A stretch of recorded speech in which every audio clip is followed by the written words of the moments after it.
mọ̀ ti rí pé àwọn olè lè báyìí ó sì wọ́n pé mọ́ jẹ́ káwọn tí ò níran wọ́n máa wọ̀lú báyọ̀ èyí táwọn yẹn ṣe ń sọ lé ní pé ẹ fẹ́ gba gateman ẹ wà káfù ẹ fẹ́ gba kíní kan Umar ti sọ fún wa tipẹ́ àwọn tí ò níran yìí àwọn yìí bẹ̀rù kí ni ó ṣẹlẹ̀ lọ́la ẹni tó níran nínú la ilaha illallah kí mọ́ bá yà ṣe bí tọ́lọ̀ fi sọ pé tánàbí fẹ́ kọ́ wa hikma nìyẹn wa yu'allimuhumul kitaba wal hikma bí a fẹ́ gbáyìn àwọn owó ló jẹ́ security ànábì gbogbo àwọn tí wọ́n ní nasab tí wọ́n ṣe trace ní wọ́n jẹ́ security ànábì wọ́n ní nasab èèyàn ńlá làwọn gan lọ́tọ̀ ìwọ́n sọ pé ẹ má wọrí ẹ̀kan sáàmúwá náà ni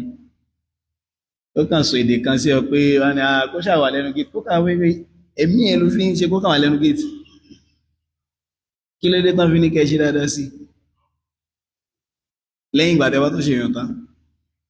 because gbogbo ẹni tí ò bá ti ní ọ̀tá ni wọ́n máa ń sọ àwọn tó bá nídìí ọ̀tá ni ó sọ wọ́n di